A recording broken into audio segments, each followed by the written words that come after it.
عبداللہ ابن مبارک رحمہ اللہ تعالی بڑے جلیل قدر تبع تابعین میں سے ہیں، بہت بڑے محدث، بہت بڑے فقیہ، امام حنیفہ کے شاگردوں میں سے بھی ہیں۔ راوی بیان کرتے ہیں کہ میں نے ایک شخص کو دیکھا۔ اچھا یہ کیا کرتے تھے، میں نے کئی بار ان کا واقعہ بیان کیا، 4 مہینے تجارت، 4 مہینے کیا کرتے تھے، تجارت، تاکہ بیوی بچوں کے لیے 8 مہینے کا، یہ نہیں کہ شادی نہیں کرو، کیونکہ جہاد بھی کرنا ہے، علم بھی حاصل کرنا ہے، تو اب شادی کرنے کی ضرورت نہیں ہے، تو تھوڑے خرچے میں تو مجاہدین کا گزارا، ایک کلے آدمی کا تو آپ کو پتا ہے کہ وہ تو پان گٹکے سے بھی گزارا کر لیتا ہے، ادھر بیٹھ گیا اس نے دھونے والی کھلا دی، کلے آدمی کو نہ گھر چاہیے، کچھ بھی نہیں چاہیے اسے۔ تو اب عبداللہ ابن مبارک ہماری جگہ ہوتے تو سوچتے بھائی میں نے علم حاصل کرنا ہے، پہلے اچھی سی ایجوکیشن ہو جائے گی، ایکچولی پھر اس کے بعد میں نے جہاد بھی کرنا ہے، تو ایکچولی جب یہ سارے کام سے فارغ ہو جاؤں اور اتنے سارے ملک فتح ہو جائیں اور ایکچولی ایجوکیشن، پھر اس کے بعد میں کیا کروں گا، ٹوپی ڈرامہ، وہی جو 40 سال میں بالکل بھی ضرورت نہیں ہے۔ میں لوگوں سے کہتا ہوں چھوڑو، 2-4 سال رہے، بیوہ نہیں کرو کسی جوان عورت کو بلا وجہ۔ لیکن یہ اسلاف تھے، قرآن و سنت کو جانتے تھے نا کہ بھائی یہ تو سب کچھ ساتھ ساتھ ہی ہوگا، ایجوکیشن بھی، تعلیم بھی، بچے بھی، پھر جو مسائل پیدا ہوں گے ان کے حل کے لیے سوچیں گے۔ تو اتنے بڑے بڑے علامے بن گئے شادی کرنے کے بعد، بچے پیدا ہونے کے بعد بھی، کیونکہ زندگی کو انہوں نے کیا کیا تھا، مینج۔ جو مینجمنٹ نہیں ہے نا تو کم وقت یا تو پڑھے گا تو کتابی کیڑے کی طرح پڑھ پڑھ کے پاگل بن جائے گا وہ، پھر بڈھا ہو جائے گا پھر۔ اور لڑکیاں تو یہ بہت ہی کر رہی ہیں، پہلے کیا ہے، فون آیا نا کہیں تو 1.5-2 سال ہو گئے ہوں گے، خاتون کا فون آیا کہ وہ میرے رشتے نہیں آ رہے۔ میں نے کہا کیوں؟ کہہ رہی ہوں ایکچولی میں ایجوکیشن میں پڑھ رہی تھی تو اس وقت میرے بہت رشتے آ رہے تھے، لیکن پہلے میں اپنی تعلیم کمپلیٹ کروں گی، اور وہی جو ٹوپی ڈرامے میڈیا سکھا رہا ہے، شادی ہو گئی تو بچے ہو جائیں گے، ایجوکیشن۔ تو اب میری جو ایج اتنی ہو گئی ہے، جتنی انہوں نے بتائی تو 10 تو پلس کر لو اس میں، لیکن جتنی بتائی وہ بھی ماشاءاللہ کافی شاندار ایج تھی۔ تو میں نے کہا اب اس ایج میں فرشتے آنے کا چانس ہے، ان کو تو نہیں کہا، دل اور خراب ہوتا بیچاری کا، فرشتے آنے کا چانس ہے، رشتے آنے کا چانس۔ بولا بھائی نہیں۔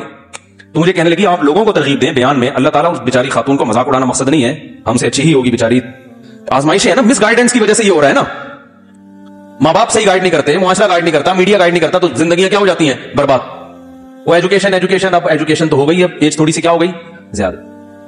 اب جب زیادہ ہوئی تو اب 2 مسئلے کھڑے ہو گئے۔ نمبر 1، آپ کو رشتہ ایسا چاہیے جس کے پاس کم از کم اس لیول کی ایجوکیشن ہو، میٹرک والا نہیں چلے گا۔ اب اس لیول کی ایجوکیشن والے کو کیا چاہیے، 22-23 سال کی، 2 دانت کی چاہیے اس کو۔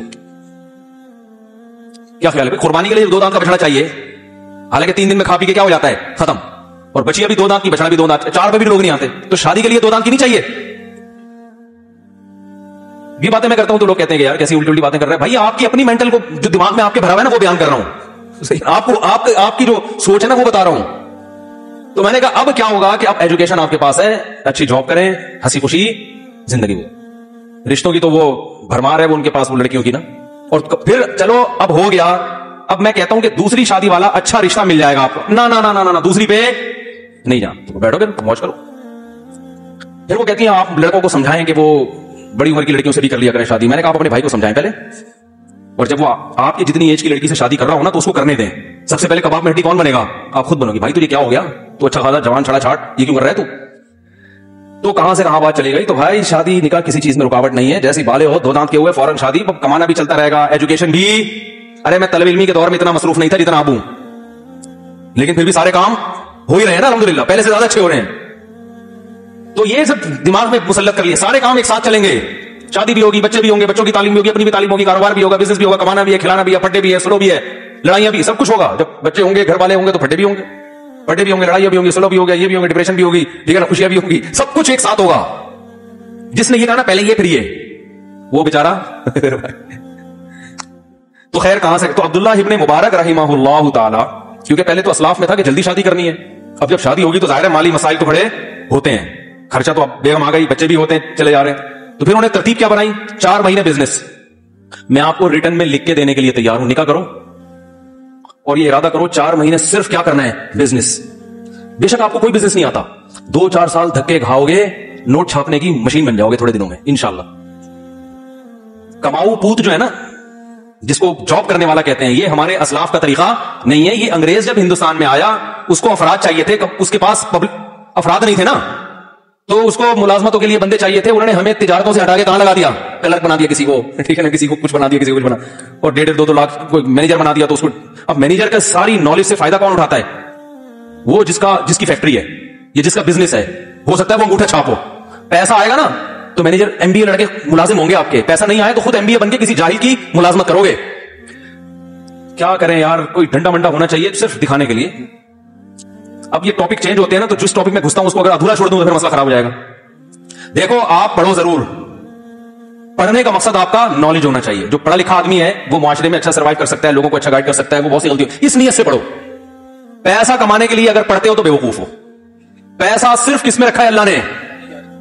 تجارت میں رکھا ہے.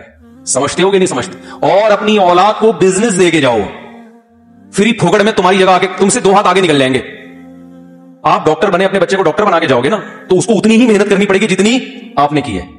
وہ زیرو سے شروع ہوگا. لیکن بزنس دے کے جاؤ گے تو جو آپ کا آخری سٹیپ ہوگا بچے کا وہ پہلا ہوگا, اور 3-4 نسلوں کے بعد خود سوچ لو کیا ہوگا. وہ سارے تجربے کر کے مختلف لوگوں کو پہنانا سیکھ جائیں گے.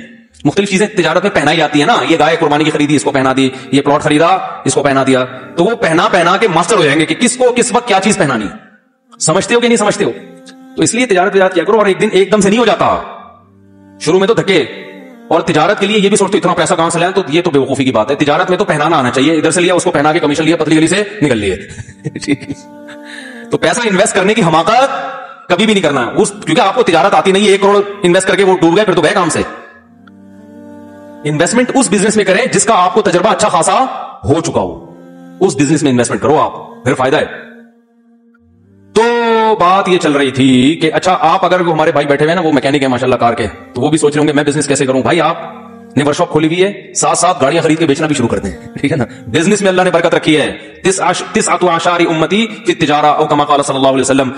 اگرچہ روایت کی سند پہ کلام ہے, نبی صلی اللہ علیہ وسلم نے فرمایا کہ میری امت کے 10 میں سے 9 حصے رزق اللہ نے تجارت میں رکھا ہے. سمجھتے ہو کہ نہیں سمجھتے ہو؟ تو ساتھ ساتھ جاب کے ساتھ سائڈ میں چلاتے رہو کچھ نہ کچھ.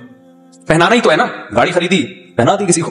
ٹھیک, تو اس میں آدمی محنت کرے. تو عبداللہ ابن مبارک رحمہ اللہ تعالی وہ کیا کرتے تھے, 4 مہینے صرف اور صرف بزنس.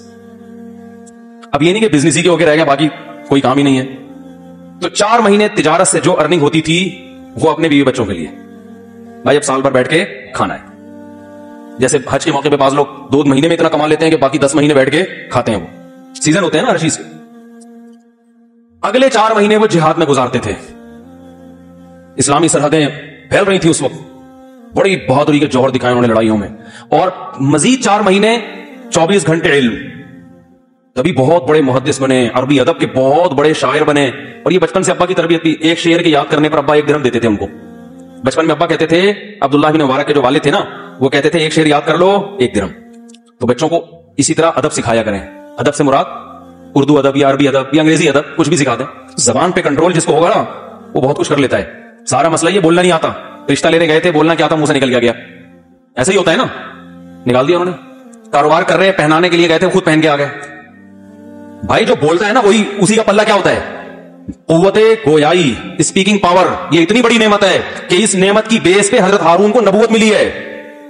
اللہ میاں نبوت تو حضرت موسیٰ علیہ السلام کو دینا چاہتے ہیں نا, مقام ان کا بڑا. حضرت موسیٰ علیہ السلام نے فرمایا افصح منی لسانا, اے اللہ بولنے کا ہنر میرے بھائی کو آتا ہے تو ان کو بھی میرے ساتھ لگا دے. اللہ نے فرمایا سنشد عضدک باخیک, تیرے بازو مضبوط کرنے کے لیے میں نے تیرے بھائی کو بھی کیا کر دیا, دعوت تیری ہوگی. زبان کس کی ہوگی؟ ہارون کی.